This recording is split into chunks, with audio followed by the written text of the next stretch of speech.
Good morning everybody.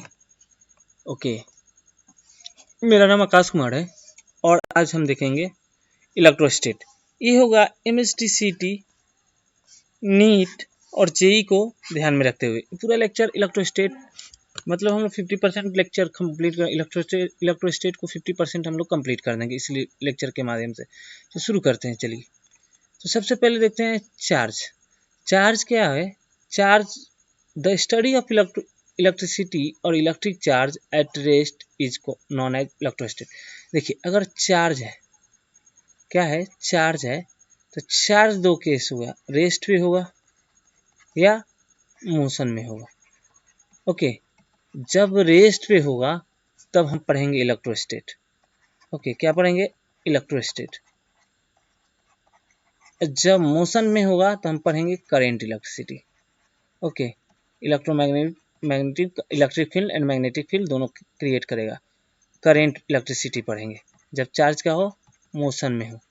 यहाँ तक। अब देखिए, चार्ज का थोड़ा सा और बातें समझते हैं। The property of particle which produce electrical influence around it is called as charge.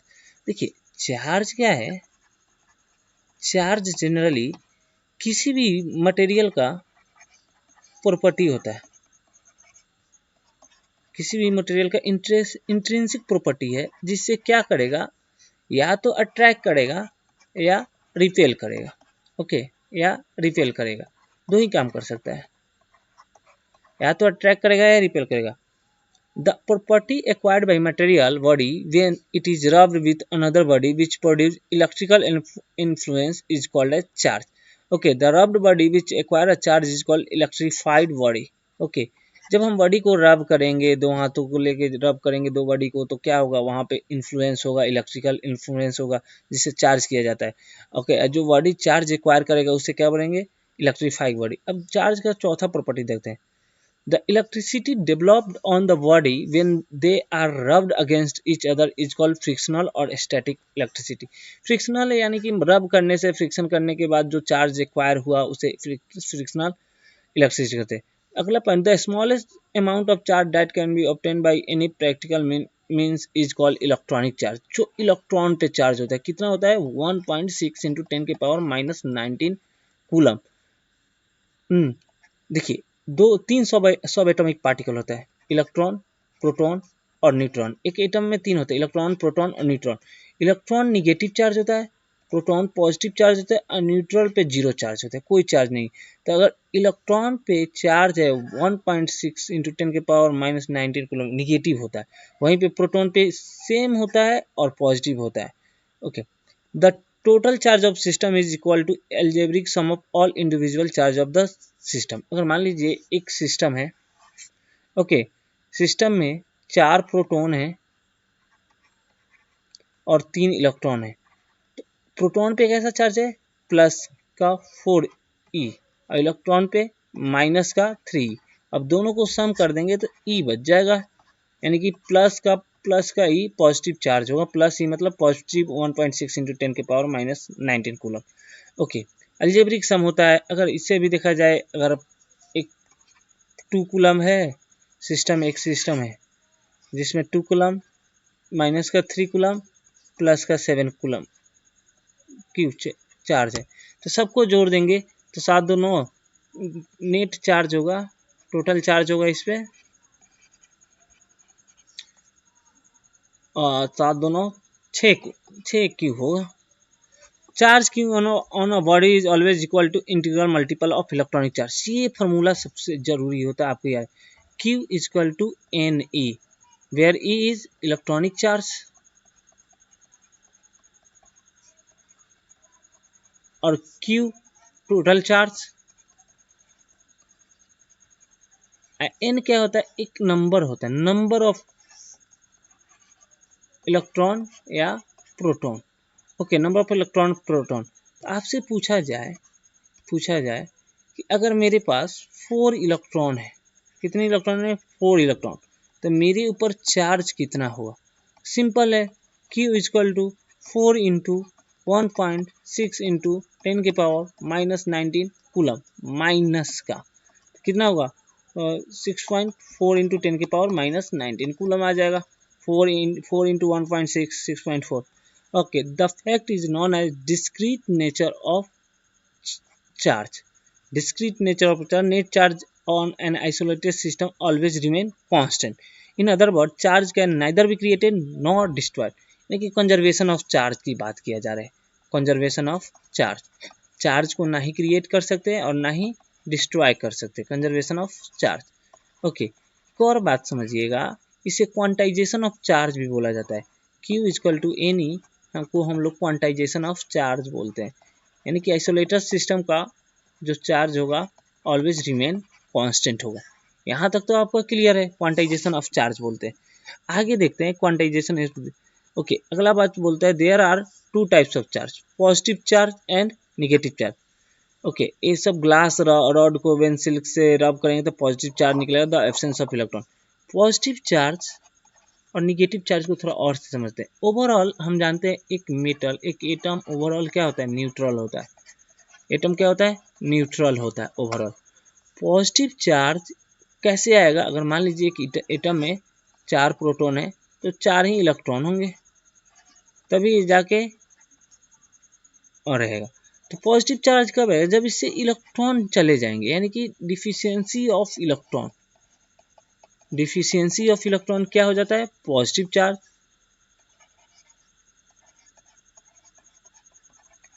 और negative charge excess of electron.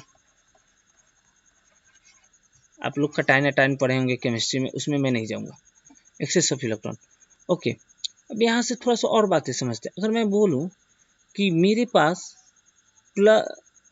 किसी एटम में सोडियम एटम है प्लस, सोडियम प्लस है, यानी कि इसके पास क्या है, डिफिशियंसी ऑफ इलेक्ट्रॉन है।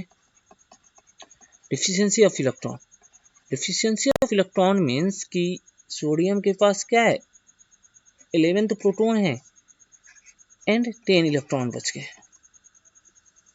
जिस कारण से एक इलेक्ट्रॉनिक चार्ज, एक पॉजिटिव प्रोटॉन बच गया जिसपे एक प्लस का ई वैल्यू होता है। आगे बढ़ते हैं। The concept of positive and negative charge was introduced by Benjamin Franklin, ये याद रखिएगा। There is a force of attraction और repulsion between two electric charge was shown by William Gilbert, ये भी एक बार MST में पूछा गया था। तो ये 2 पॉइंट आप लिख लीजिए होल्ड करके। Benjamin Franklin positive and negative charge का कॉन्सेप्ट दिया था और विलियम गिलबर्ट ने फोर्स अट्रैक्शन का और रिपल्सन का बात किया था। अगर 2 चार्ज है तो 2 चार्ज Q1 Q2 है, या तो इनमें अट्रैक्शन होगा या रिपल्सन होगा, वो हम देखेंगे आगे के। ओके, द फोर्स, इनके बीच में जो फोर्स लगेगा वो बोले थे कूलम्स ने। देखिए 3 बातें यहाँ से निकलती है। कूलम ने क्या बोला, फोर्स दिया। Benjamin positive and negative charge का कॉन्सेप्ट कितने ने दिया, पॉजिटिव एंड नेगेटिव चार्ज का कॉन्सेप्ट बेंजामिन फ्रैंकलिन ने दिया, बेंजामिन फ्रैंकलिन ने दिया।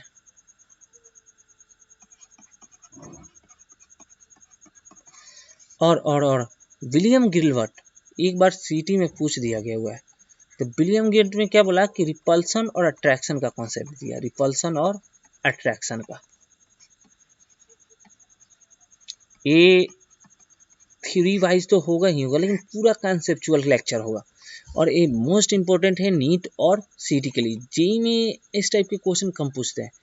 Okay, charge is fundamental property which associated with matter due to which it produce and experience magnetic and electric field. एक चार्ज का डिफिशियंसी है। Excess और deficiency of electron in a body give the concept of charge. Excess और deficiency होगा, कमी या ज़्यादा होगा इलेक्ट्रॉन का, तो वो देगा। When a positive charge is given to a body, its mass somewhat decrease, and when a negative charge is given, it increase. अगर किसी बॉडी को पॉजिटिव चार्ज दिए गए, अगर किसी के पास पॉजिटिव चार्ज कब आएगा, जब इलेक्ट्रॉन का डिफिशियंसी हो। डिफिशियंसी हो, हम जानते हैं इलेक्ट्रॉन पे चार्ज भी होता है और मास भी होता है। ओके, अगर मान लीजिए पहले एटम में था 10 इलेक्ट्रॉन, 10 इलेक्ट्रॉन था, तो 10 + 10 प्रोटॉन भी था। जैसे ही हम इसको पॉजिटिव चार्ज दिया, यानी कि इलेक्ट्रॉन का कमी आया, यानी इलेक्ट्रॉन का कमी हुआ, तो वहाँ पे क्या हुआ, इलेक्ट्रॉन निकल के गया होगा। तो इलेक्ट्रॉन निकल गया तो साथ में उसका मास भी तो गया होगा। तो क्या हो गया, when negative charge given it positive charge दिया जाएगा तो मास डिक्रीज होगा, और निगेटिव चार्ज कब होगा, जब इलेक्ट्रॉन का एडिशन होगा, इलेक्ट्रॉन ऐड होगा तो निगेटिव चार्ज आएगा। ओके, इलेक्ट्रॉन ऐड होगा तो निगेटिव चार्ज आएगा, तो निगेटिव चार्ज इलेक्ट्रॉन का ऐड कर रहे हैं तो आप मास भी तो ऐड अप कर रहे हैं, मास भी तो आप ऐड अप कर रहे हैं, जिस कारण क्या हो जाएगा, मास इंक्रीज हो जाएगा। यही बात लिखा हुआ है, just as mass are responsible for the gravitational force, charge are responsible for electric force. Gravitational force में क्या होता है, दो बॉडी है m1 m2, उनके बीच में फोर्स लगती है। उसी तरह इलेक्ट्रोस्टैटिक फोर्स में एफ इलेक्ट्रोस्टैटिक में क्या होता है, दो चार्ज के बीच में फोर्स लगता है, Q1 Q2 के बीच में चार्ज के बीच में फोर्स लगता है। The net charge of neutral body is zero, किसी भी न्यूट्रल बॉडी का नेट चार्ज जीरो होता है, क्योंकि sum of proton and electron equal होते हैं, दोनों का चार्ज अपोजिट होने के कारण एक दूसरे को कैंसिल कर दे। प्रॉपर्टीज ऑफ चार्जेस पढ़ते हैं, मोस्ट इंपॉर्टेंट हम क्या पढ़ते हैं, प्रॉपर्टीज ऑफ चार्जेस पढ़ते हैं। पहला प्रॉपर्टीज है like charge repel each other and unlike charge attract. अगर लाइक चार्ज है अगर प्लस क्यू है या माइनस क्यू है, ओके, एक क्या करेंगे, एक दूसरे पे रिपल्सन लगाएंगे, वहीं पे अनलाइक चार्ज क्या करेंगे, लाइक कर लीजिएगा, अनलाइक चार्ज क्या करेंगे, एक मान लिया लाइक चार्ज के एक प्लस एक माइनस क्यू और दूसरा प्लस क्यू होगा, तो इन दोनों के बीच में अट्रैक्शन होगा। क्या होगा, इन दोनों के बीच में अट्रैक्शन, यहाँ पे क्या हो रहा है, रिपल्सन। लाइक चार्ज में रिपल्सन, लाइक चार्ज के बीच में अनलाइक चार्ज में अट्रैक्शन। एक positive charge is a scalar quantity, ऐसा unit of charge is coulomb. Charge का ऐसा यूनिट क्या होता है, coulomb. Charge is derived physical quantity है विद डायमेंशन देखिए, चार्ज का डायमेंशन क्यू का डायमेंशन होता है, देखिए हम लोग जानते हैं करंट बराबर होता है क्यू बाई टी, तो क्यू बराबर हो जाएगा आई इंटू टी। करेंट का डायमेंशन क्या होता है, ए होता है, और टाइम का होता है टी, तो ये डायमेंशन आ गया, ये जरूरी आप जरूर से याद ध्यान में रखिएगा। अगला प्रॉपर्टी देखते हैं, electric charge is additive in nature. Charge additive होता है, मतलब जोड़ सकते हैं। मान लीजिए 7 कूलम है, प्लस का 7 कूलम, फिर माइनस का 3 कूलम, प्लस का 4 कूलम, माइनस का 3 कूलम, ये तीनों को जोड़ सकते हैं हम लोग। 7 + 4 - 3 8 कूलम आ जाएगा नेट, हम जोड़ सकते हैं। Additive nature, charge always quantize, Q equal to plus minus NE, okay, where N is a integer, okay. Total net charge of an isolated physical system always remain constant.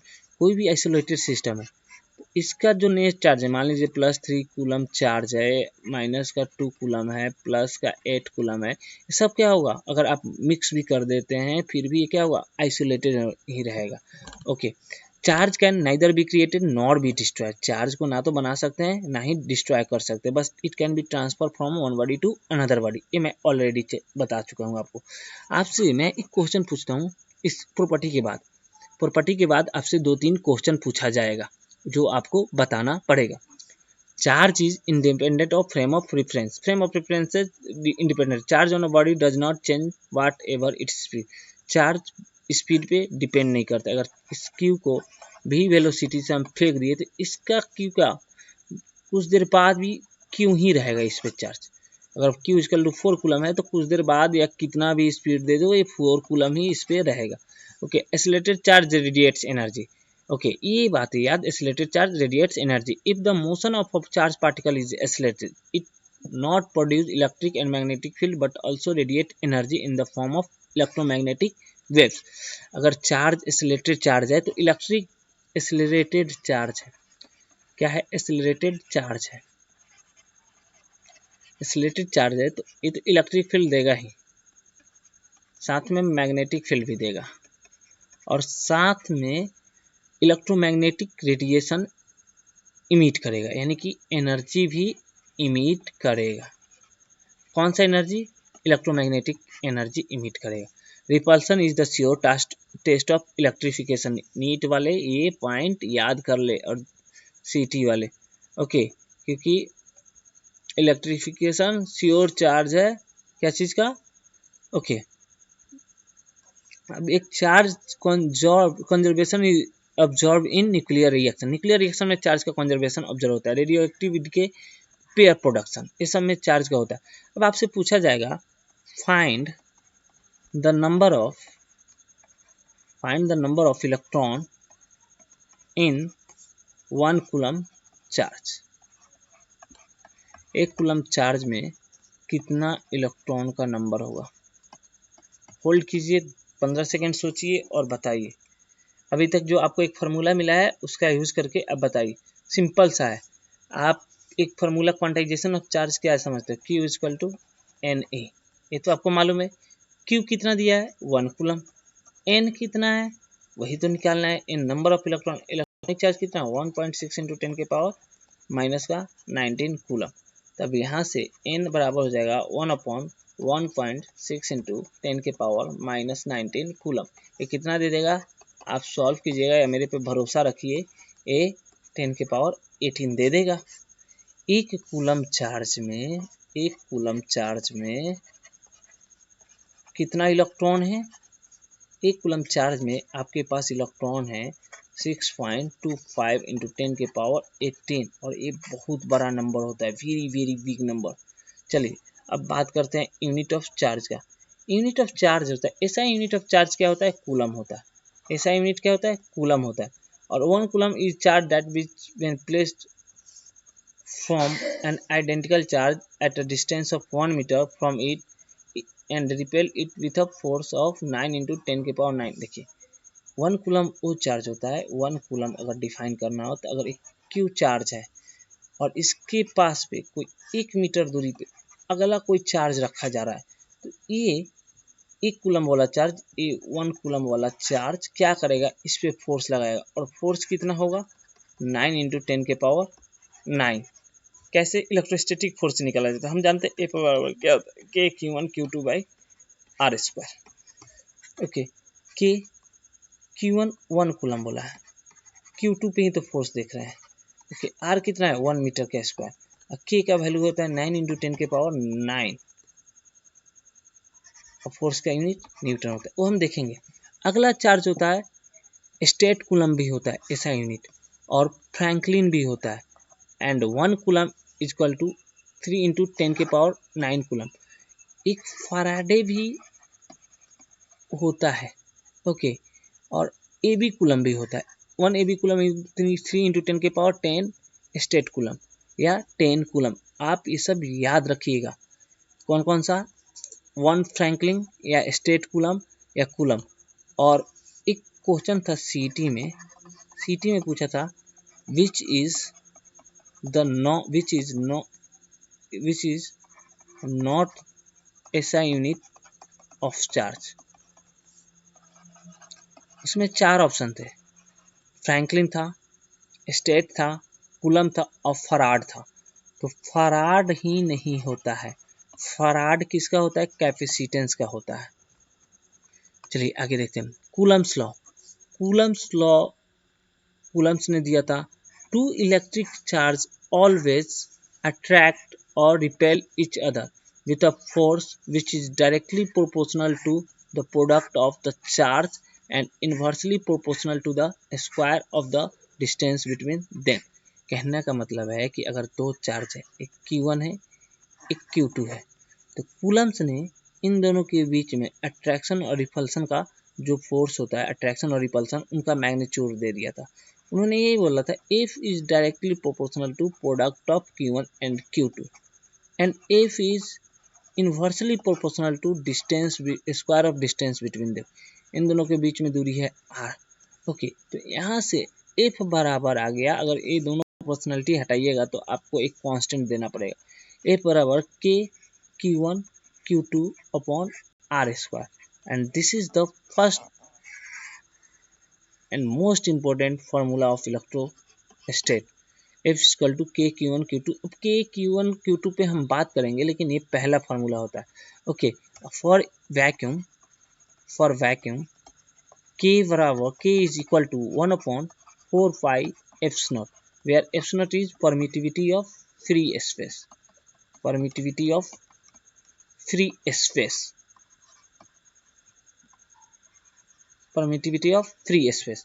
और इसका value होता है 9 into 10 के power 9 newton metre square पर coulomb square. हम देखेंगे, इस पर बात करेंगे, लेकिन अभी फिलहाल के लिए आप इतना रुकिए। ओके, देखिए मैं यहाँ से थोड़ा सा एप्स नोट के बारे में, के बारे में बता देता हूँ। के क्या होता है? इलेक्ट्रोस्टैटिक फोर्स कांस्टेंट होता है, जिसका वैल्यू कितना है 9 इंटू 10 के पावर 9 न्यूटन मीटर स्क्वायर पर कूलम स्क्वायर। ओके, इसे हम लोग 1/4 पाई एप्स नॉट भी बोलते हैं। ओके, डायमेंशन के का क्या होता है? डायमेंशन के का होता है, डायमेंशन के क्या होता है? न्यूटन का क्या होता है? mlt-2 मीटर स्क्वायर यानी कि लेंथ का स्क्वायर। ओके, कूलम यानी कि 80 के पावर स्क्वायर। यहाँ से आप सॉल्व कीजिएगा तो हो क्या जाएगा, m l क्यू t के पावर 2 है तो -2 और a के पावर 2 हो जाएगा। ये डायमेंशन हो जाता है k का। और k बराबर होता है 1/4 पाई एप्स नॉट। अब एप्स नॉट के बारे में बात करते हैं। एप्स नॉट क्या होता है? Permittivity of free space, permittivity of free space. अब इसका मतलब क्या कि वैक्यूम में अलग अगर किसी दो चार्ज के बीच में फोर्स लग रहा है तो वो कितना लगेगा? एप्स नॉट का वैल्यू आता है 8.85 इंटू 10 के पावर -12 पर न्यूटन स्क्वायर पर मीटर स्क्वायर कूलम स्क्वायर। हम देखेंगे, इसके बारे में देखेंगे, लेकिन पहले फिलहाल यहाँ तक आप नोट डाउन कर लीजिए। Okay, in dielectric medium F equal to 4 pi eps nought K into R. अगर कोई डाइलेक्ट्रिक मीडियम है, जैसे वैक्यूम में F एयर में कितना था? वैक्यूम में, एयर या वैक्यूम में था आपका के Q1 Q2 upon R square. एक के फोर्स कॉन्स्टेंट जिसे हम लोग 1/4 pi eps naught are square Q1 Q2 यही था। अब इसी दोनों चार्ज को हम ले जाके किसी डाइलेक्ट्रिक मीडियम में रख देते हैं। डाइलेक्ट्रिक मीडियम बहुत तरह के होते हैं, हम उसमें देखेंगे पोलर और नॉन पोलर, लेकिन पहले हम इसे ले जाते हैं किसी मीडियम में। तो उस मीडियम में फोर्स जो होगा एफ वैक्यूम या एयर बाई के क्या होता है? डाइलेक्ट्रिक कांस्टेंट होता है। और याद कर लीजिए वाटर का डाइलेक्ट्रिक कांस्टेंट, वाटर का के इक्वल टू 81 होता है, और कंडक्टर के लिए इन्फानाइट होता है। कंडक्टर के कितना होता है? इन्फानाइट होता है, ये याद रखिए। चलिए, तो फोर्स क्या हो जाएगा? के टाइम्स घट जाएगा। तो फोर्स मीडियम में अगर लिखना हो मुझे तो क्या लिखूंगा? फोर्स मीडियम में लिखना हो तो मैं क्या लिखूंगा? 1/4 पाई एप्स नॉट के Q1 Q2 upon R square. चलिए आगे देखते हैं। Coulomb's law in vector form. Vector forms में देख लीजिए, अगर मान लीजिए दो चार्ज है, एक Q1 है और एक Q2 है, तो इन दोनों के बीच में फोर्स लगेगा। और यही जो वेक्टर फॉर्म में हम डिस्टेंस लेके, दोनों के बीच में डिस्टेंस होगा आर वेक्टर। ओके, जो फोर्स, अगर मैं यहाँ पे लिखते हैं Q1 है Q2 है, दोनों के बीच में R2 है, R12 लिख देते हैं। ओके, इस पे फोर्स लगेगा Q2 पे फोर्स लगेगा, force on second due to first, और उतना ही फोर्स लगेगा फर्स्ट पे, किसके कारण? सेकेंड के कारण। फर्स्ट पे सेकेंड के कारण और सेकेंड पे फर्स्ट के कारण, तो वही होगा। और देखा जाए तो ये क्या होगा? F(1) due to 2 is equal to force on first due to second, और माइनस लग जाता है। ओके, ये क्या होता है? न्यूटन का third law, Newton third law होता है। Force is equal and opposite in nature, every action होगा इक्वल एंड अपोजिट। ओके, अब कूलम्स लॉ का कुछ प्रॉपर्टीज होता है।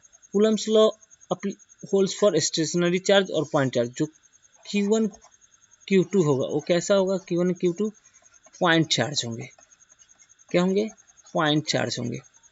चलिए, this law obey Newton third law अभी बनाया ना, F(1) due to force on second due to first is equal to force on first due to second.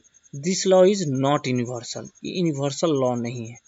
Universal law नहीं है, ये मीडियम पे डिपेंड करता है और चार्ज पे ही डिपेंड करता है। एयर में कुछ होगा और डाइलेक्ट्रिक मीडियम में कुछ होगा। Coulomb's law of force is conservative force and ओवे इनवर्स स्क्वायर लॉ। कैसा कंजर्वेटिव फोर्स के मतलब है कि जो वर्क डन होगा वो पाथ इंडिपेंडेंट होगा। वर्क डन क्या होगा, कंजर्वेटिव का मतलब, कंजर्वेटिव का मतलब होता है वर्क डन पाथ इंडिपेंडेंट। क्या होगा, पाथ इंडिपेंडेंट होगा, पाथ पे डिपेंड नहीं करेगा। ओके, इनवर्स स्क्वायर लॉ यानी कि force is inversely proportional to R का स्क्वायर, ये होता है इनवर्स स्क्वायर लॉ। अगला बात समझते, electrostatic force between two charges can be attractive or repulsive where gravitational force between two bodies always attractive।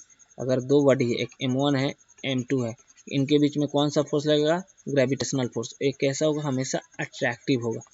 But Coulomb's force, electrostatic force दो charge पे Q1 पे Q2 पे अट्रैक्टिव भी हो जाएगा और रिपल्सिव भी होगा, डिपेंड करता है चार्ज के नेचर पे, रिपल्सिव भी हो सकता है। आपको इतना नॉलेज होना चाहिए। Force on a charge particle due to a number of point charge is the resultant of force due to individual point charge.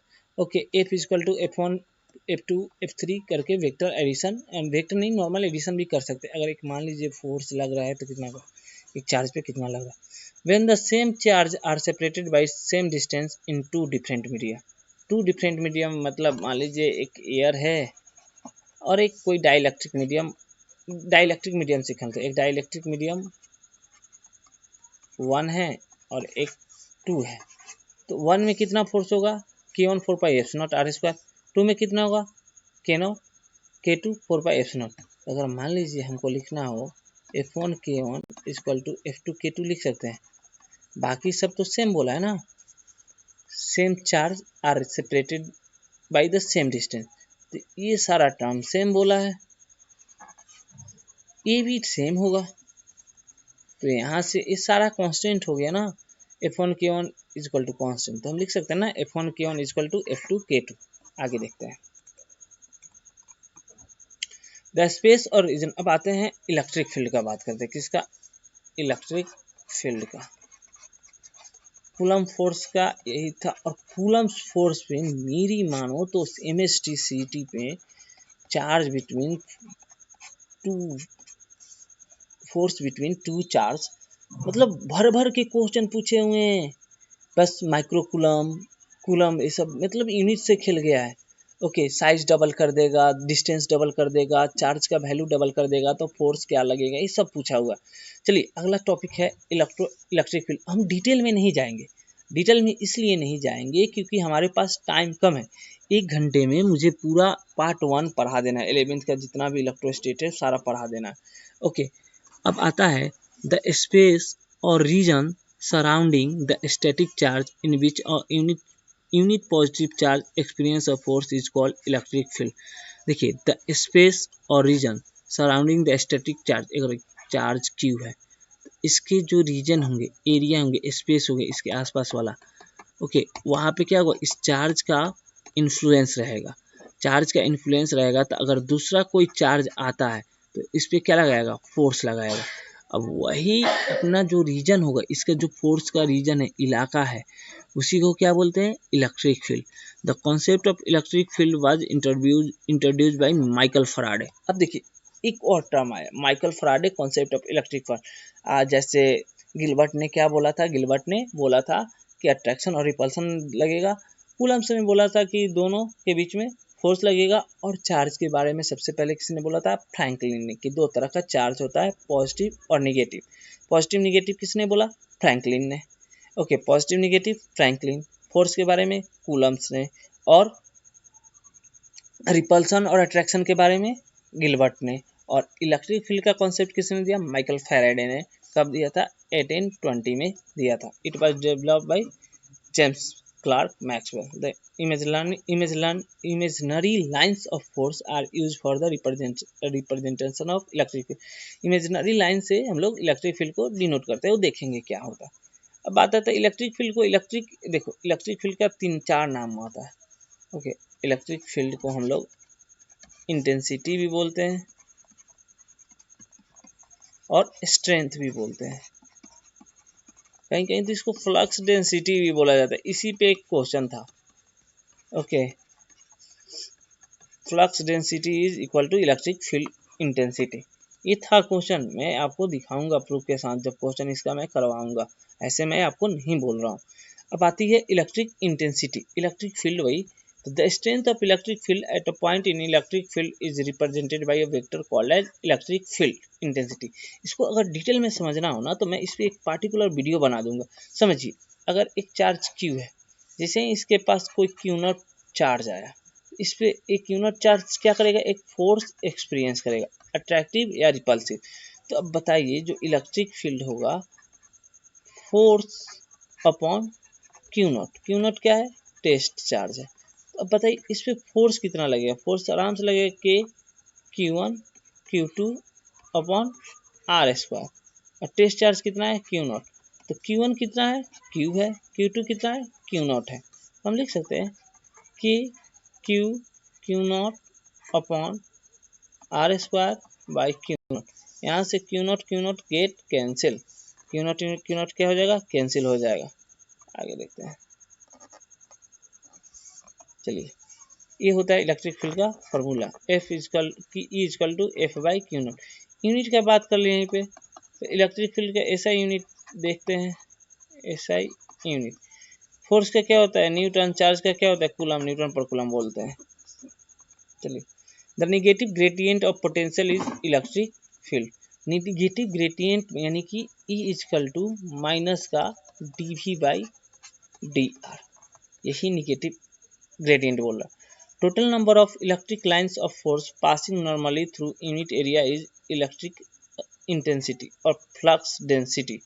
Okay, total number of electric lines of force passing normally through unit area is electric intensity या flux density. यानी कि इसको क्या बोलते हैं, हम जानते हैं ना, फाई बराबर क्या होता है, फाई बराबर क्या होता है, जैसे एक मिनट, फाई बराबर आप क्या जानते हो, फ्लक्स बराबर ई डॉट डी ए। ई बराबर क्या होगा, फाइव अपॉन डी ए, यही तो फ्लक्स डेंसिटी है। This is what flux density, you must know that this is flux density.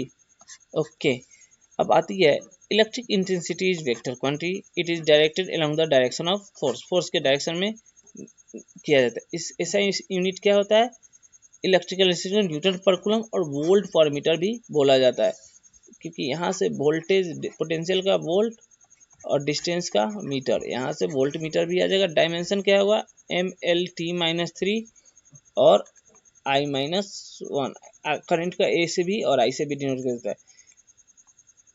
Electric intensity at a point due to a point charge in air medium and in SI system is given by E equal to क्या हो जाएगा, is equal to हम अभी लिखा है ना, KQ by R square. के को हम लिखते हैं 1/4 पाई F0 आर स्क्वायर क्यू। और किसी मीडियम में जिस तरह फोर्स कम होता है, फोर्स डाइलेक्ट्रिक कांस्टेंट के है, तो क्या हो जाएगा, ई बाई ई मीडियम में ई एयर बाई के। ओके, ई मीडियम में कितना आ जाएगा, ई एयर बाई के। याद रखिएगा, इलेक्ट्रिक फील्ड इंटेंसिटी या इलेक्ट्रिक फील्ड किसी डाइलेक्ट्रिक कांस्टेंट के में रख दिया जाए तो वो के टाइम्स घट जाता है, फोर्स भी घट जाता है, डिक्रीज होता है के टाइम्स। और electric intensity at a point due to a point charge in air medium CCC system is Q upon R square होता है। ये ध्यान रखिएगा, कोई खास नहीं है, के का वैल्यू 1 हो जाता है। यहाँ पे के का वैल्यू कितना हो जाता है, ई बराबर क्या होता है, के क्यू बाई आर स्क्वायर। के इक्वल टू क्या हो जाता है, 1 हो जाता है। तो ये कितना आ जाएगा, इजकल टू के क्यू अपॉन आर स्क्वायर।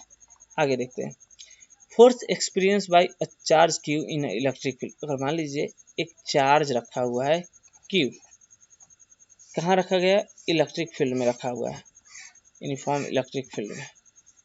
अब देखिए इस पे क्या लगेगा, इलेक्ट्रिक फील्ड में लगा है तो इस पे एक फोर्स लगेगा। और फोर्स कितना होता है वो समझते हैं, फोर्स लगेगा इस पे, इस तरह लगेगा, कितना लगेगा, एफ बराबर क्यू इंटू ई। ओके, एफ बराबर क्यू इंटू, क्योंकि ई बराबर आया था ना अपना एफ बाई क्यू, तो यहाँ से F बराबर क्या आ जाएगा, क्यू ई। अगर यही क्यू एक इलेक्ट्रॉन हो, इलेक्ट्रॉन पे फोर्स कितना लगता है, ई ई कितना होगा इलेक्ट्रॉन पे, अगर फोर्स इलेक्ट्रॉन पे देखा जाए तो E into E vector. Okay, अब एक यहाँ से हम एक्सीलरेशन का बात किया जाता है, हम जानते हैं फोर्स बराबर एक और चीज़ होता है, फोर्स बराबर क्या होता है, मास इंटू एक्सीलरेशन। और फोर्स बराबर एक क्या आया, क्यू ई आया, दोनों को इक्वल कर दीजिए तो ए बराबर क्या आ जाएगा, Q E by m. This is the return. If Q is positive, a is parallel to electric field. If Q is negative, a is parallel to minus E.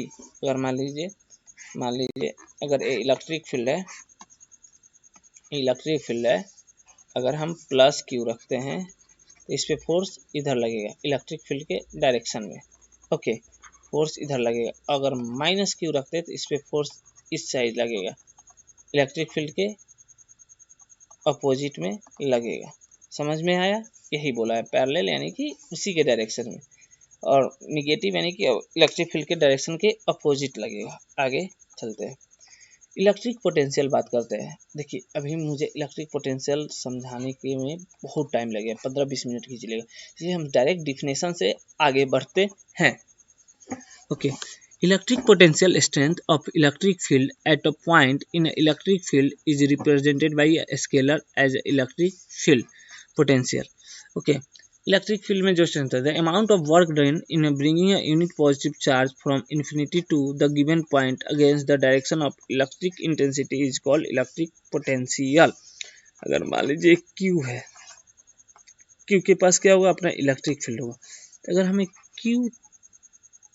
Q not लाना हो तो कहाँ से, इन्फिनिटी में, तो हमें work done करना पड़ेगा। और ये वर्क डन क्या चीज़ में स्टोर होगा, इलेक्ट्रोस्टैटिक पोटेंशियल एनर्जी में। ओके, और वहीं से क्या बनेगा, इलेक्ट्रिक पोटेंशियल क्या हो जाएगा, वी बराबर हो जाएगा work done upon Q not. Okay, अब वर्क डन क्या होता है, फोर्स इंटू डिस्प्लेसमेंट होता है। ओके, स्केलर क्वांटिटी होता है इलेक्ट्रिक पोटेंशियल, याद रखिएगा, फार्मूला होता है W by Q. Okay, potential at a point is numerically equal to potential energy per unit charge at that point. Okay, जो हमारा भी आया था वर्क अपॉन चार्ज आया था, वर्क होता है electrostatic potential energy, electrostatic potential energy एक वर्क होता है। ओके, तो अब यही बोला है वी बाई, जिसे हम लोग यू से डिनोट करते हैं, U by Q, numerically equal to the potential energy per unit charge at that point. और ऐसा यूनिट क्या हो जाएगा, वर्क का क्या होता है, जूल होता है, और चार्ज का coulomb, joule coulomb which is called as volt, जिसे हम लोग वोल्ट बोलते हैं। Electrostatic unit of electric potential is statvolt भी होता है, याद रखिएगा, जूल कूलम और वोल्ट भी होता है। Dimension M L square T के पावर माइनस क्यू और ए के power -1। Electric potential at point due to point charge given by V बराबर क्या होता है, 1/4 pi F naught Q by r. इतना आपको याद होना चाहिए। ओके, और यू बराबर क्या होता है, देखिए 1/4 pi F naught Q1 Q2 upon r. देखिए potential at point due to number of charge is V1 plus V2 plus V3 dash dash dash आगे तक। ओके, यानी कि अलजेब्रिक सम होता है क्योंकि स्केलर क्वांटिटी है। In a case at a spherical charge conductor hollow और solid for an internal point r is spherical charge conductor. अगर मुझे इसे समझाना हो तो मैं एक लेक्चर इसी पे ले सकता हूँ आपको, लेकिन अपने पास समय कम है। देखिए दो तरह का होता है, एक hollow solid conductor plus hollow conductor. Okay, hollow non conductor, एक होता है सॉलिड कंडक्टर, एक होता है सॉलिड नॉन कंडक्टिंग। ओके, ये सब समझना होगा, आप थोड़ा सा समय लगेगा। तो बात क्या है, स्फेरिकल चार्ज कंडक्टर, हॉलो और सॉलिड। चार्ज बोल रहा है, अगर चार्ज है ना तो जो भी उसका चार्ज होगा वो उसके सरफेस पे डिस्ट्रीब्यूट होगा, इनसाइड क्या होगा, जीरो होगा, तो अंदर में इलेक्ट्रिक फील्ड भी क्या होगा, जीरो होगा। तो पोटेंशियल अगर लिखना हो तो पोटेंशियल क्या लिखेंगे, 1/4πε0 Q/R, अगर R is less than R, और R अगर R से बड़ा हो तो कितना लिखेंगे, 1/4πε0 Q/R। ओके, चलिए आगे देखते हैं। यानी कि R पे अगर ग्राफ बनाना हो, अंदर में तो इलेक्ट्रिक फील्ड जीरो है तो पोटेंशियल भी अंदर में क्या होगा, जीरो होगा। देखिए तो ग्राफ कैसे जाएगा, यहाँ से यहाँ तक कुछ नहीं रहेगा। ग्राफ अगर लिखना हो ए आर का और ए भी का, और यहाँ पे जो आर है जो square R equal to R हो जा रहा है स्पेयर, यहाँ पे R less than R, a inside का बात कर रहा है और ए आउटसाइड का बात कर रहा है। मान लीजिए स्पेयर है तो यहाँ पे आर इनसाइड वाला होता है और इधर किसी पॉइंट पे, तो कितना होता है 1/4πε0 Q/R, अंदर में जीरो होता है तो V is inversely proportional to R, तो ग्राफ कैसे जाएगा, ऐसा जाएगा।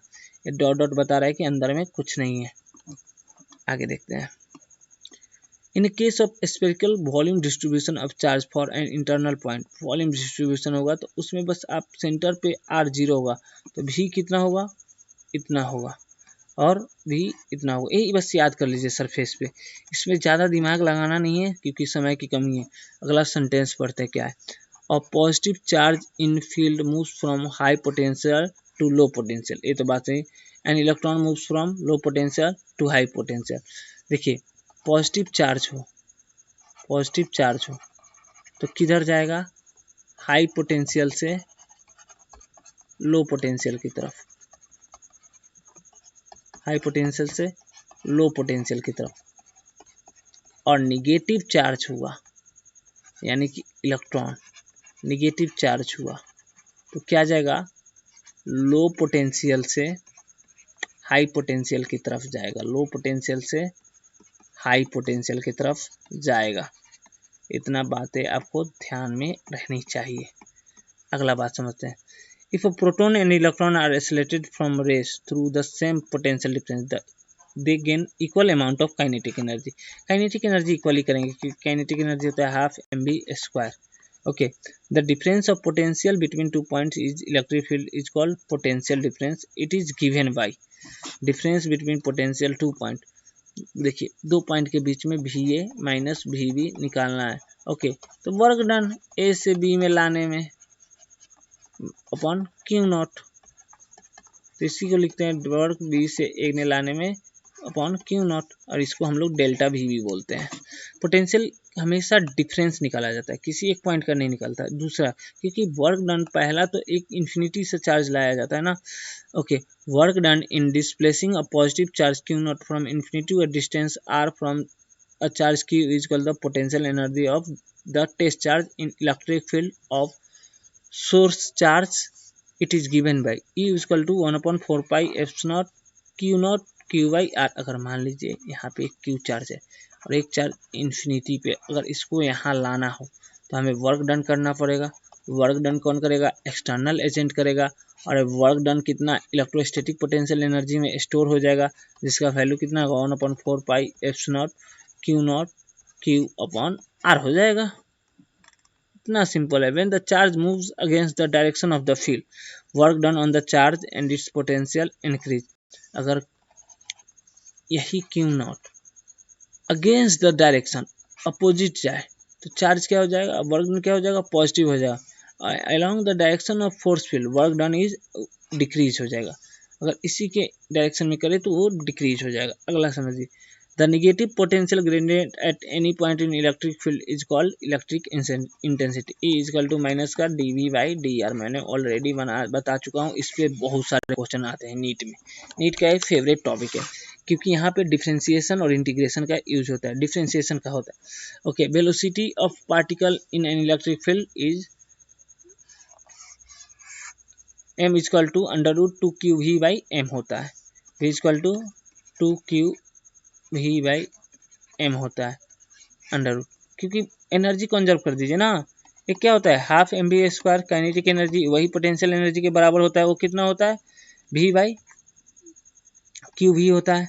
अब भी बराबर क्या हो जाएगा, under root 2 QV by m हो जाएगा ना। एनर्जी कंजर्व कर दीजिए, loss gain in kinetic energy equal to loss in potential energy. Potential energy कितना होता है, potential into charge. Okay, electric energy given by, okay अब क्या होता है, Q equal to half mv², ए भी QV होता है, अभी बताया ना, half mv² equal to QV। ये काइनेटिक एनर्जी का दोनों फार्मूला है, और सॉरी Q भी होता है, ए स्क्वायर नहीं होता है। और ये भी क्या है, ये भी तो वेलोसिटी है, this is velocity and this is voltage, potential difference, potential difference आया। चलिए, इलेक्ट्रॉन के केस में काइनेटिक एनर्जी अब जो मॉडर्न पढ़ोगे वहाँ पे हो जाएगा, कितना होगा, ईवी मिलता है, इलेक्ट्रॉन वोल्ट। एनर्जी का ऐसे ही डिनोट किया जाता है। अब मॉडर्न जब मैं आपको पढ़ाऊंगा वहाँ पे इलेक्ट्रॉन वोल्ट बोलूँगा। ओके, अगर कंटेंट अच्छा लग रहा हो तो मुझे कीजिएगा, एक कमेंट कीजिएगा, किस टॉपिक में बनाना हो, कैसे बनाना हो, सब क्या हो ना कि इससे मुझे लगेगा अगर कोई गलतियां हो रही है, खामियां हो रही है। मैं जान रहा हूँ कि लेक्चर बहुत फास्ट चल रहा है, आपको समझ में नहीं आ रहा होगा, लेकिन मैं सीटी को नज़र में रखते हुए, क्योंकि लेक्चर में ज़्यादा समय देना नहीं है, इस कारण मैं इसे फास्ट पढ़ा रहा हूँ। अगर आपको फास्ट लगा हो तो आप थोड़ा सा स्लो कर लीजिए, स्पीड 0.5x करके आप सॉल्व कर सकते हैं। अब बात करते हैं इक्विपोटेंशियल सरफेस का। इक्विपोटेंशियल सरफेस होता क्या है, समझिए। इक्विपोटेंशियल सरफेस अगर डिफिनेशन मुझे लिखवाना हो तो मैं क्या बोलूँगा, डिफिनेशन से अगर लिखवाना हो कि इक्विपोटेंशियल सरफेस उससे बोलते हैं जो पैरेलल हो, पैरेलल, इक्वी स्पेस्ड और स्ट्रेट। ये मैं क्लास में पढ़ाता हूँ, यानी कि ये जो डिनोट किया जाएगा यूनिफॉर्म इलेक्ट्रिक फील्ड या इक्विपोटेंशियल सरफेस। कहने का मतलब कि जो इलेक्ट्रिक फील्ड यहाँ पे होगा वही यहाँ पे होगा, वही यहाँ पे होगा, वही यहाँ पे होगा, बस डिफरेंस क्या होंगे, पोटेंशियल डिफरेंस होंगे सबका। वो क्वेश्चन जब आप लगाइएगा ना तो आप नो डाउट वेरी वेल आप समझिएगा, no work is required to move a charge from one point to another point on the equipotential surface.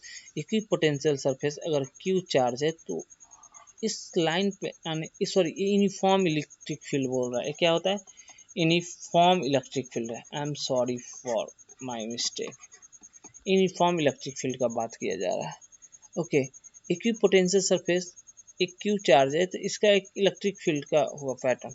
तो जो equipotential surface A B same हो गई, तो voltage at A is equal to voltage at B. अगर मान लीजिए यहाँ पे एक सी पॉइंट है तो voltage at C, potential at A is equal to potential at B is equal to potential at C. अगर हमें V A minus V B लिखना हो तो क्या होगा, V A minus V B zero हो जाएगा, या V B minus V C zero, या V C minus V A zero. अब पोटेंशियल ही डिफरेंस जीरो हुआ तो वर्क डन क्या हो जाएगा, वर्क डन अपॉन क्या होता है, क्यू इंटू वी। जब ये क्वांटिटी जीरो है तो वर्क डन भी जीरो आएगा। No work is required to move a charge from one point to another point on the equipotential surface. No two equipotential surface intersect. ये भी बात सही है। The direction of electric lines of force or direction of electric field is always normal. यहाँ पे spelling mistake, always normal to the equipotential surface. देखिए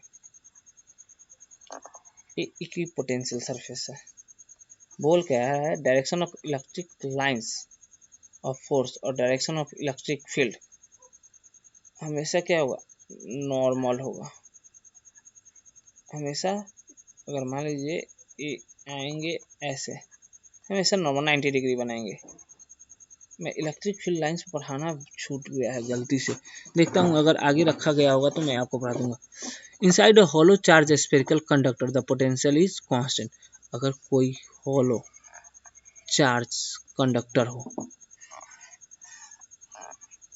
hollow, अंदर में पोटेंशियल भी ही रहेगा, इक्वल रहेगा, क्योंकि चार्ज अंदर में होता ही नहीं है। No work is required to move a charge from the center to the surface. कोई वर्क डन करना नहीं पड़ेगा क्योंकि वो पोटेंशियल डिफरेंस जीरो है।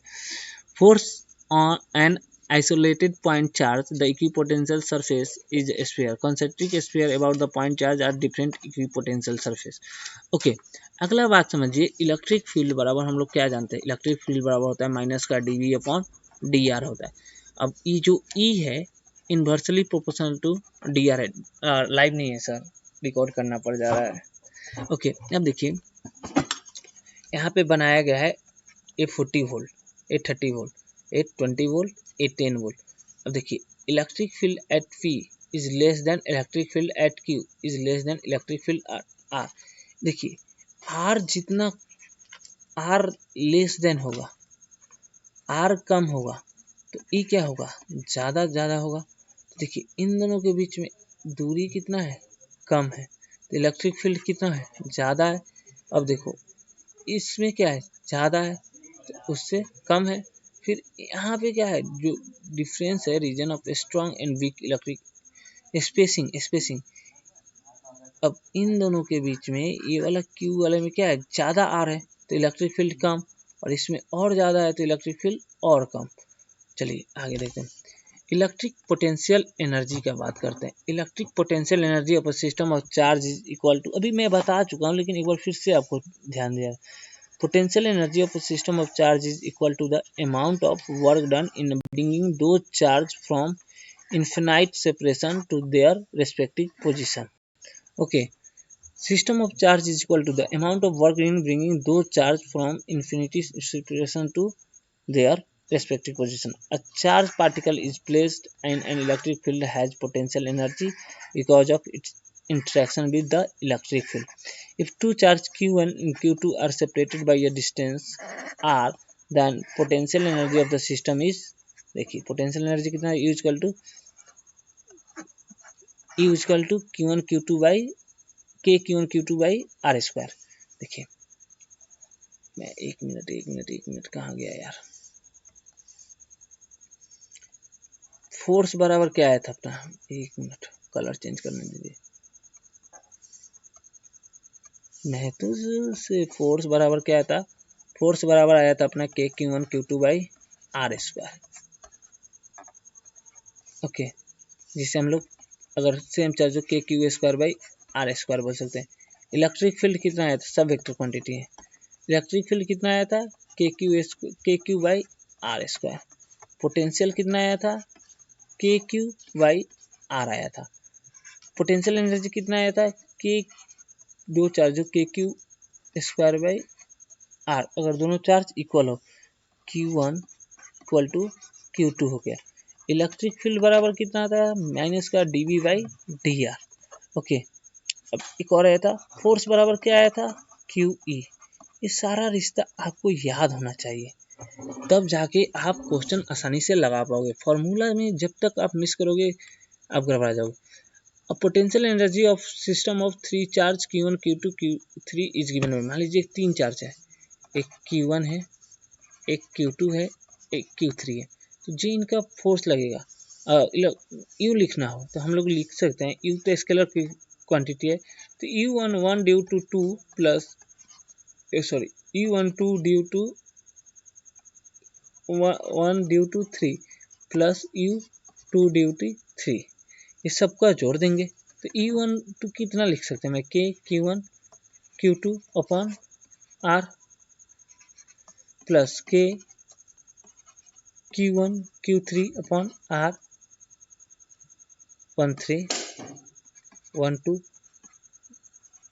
प्लस के Q1 Q2 Q3 R 23, के बाहर ले लीजिए तो कितना आ जाएगा, Q1 Q2 by 1 R12 plus Q1 Q3 R13 plus Q2 Q3 R23। चलिए अब अगला चीज में, if two like charge, point समझिए, if two like charge are brought near potential energy of the system increase. दो लाइक चार्ज को पास लाएंगे तो पोटेंशियल एनर्जी डिक्रीज करेगा, क्योंकि R decrease, potential energy increase करेगा क्योंकि आर डिक्रीज कर रहा है, आर घटेगा। अब देखिए कहने का मतलब है, अब Q1 Q2 को पास लाइएगा तो R तो डिक्रीज होगा ना, R डिक्रीज होगा तो U इंक्रीज करेगा। ये तो सच्ची बात है। अगर पॉजिटिव चार्ज हुआ, अगर निगेटिव चार्ज को लाए तो क्या होगा, नियर पोटेंशियल सिस्टम डिक्रीज होगा। पोटेंशियल एनर्जी पॉजिटिव भी होता है और निगेटिव भी होता है। अच्छा, तो आज के लिए हम यहीं पे स्टॉप करते हैं। नेक्स्ट क्लास में हम आगे डिस्कस कर लेंगे, क्योंकि थोड़ा देर का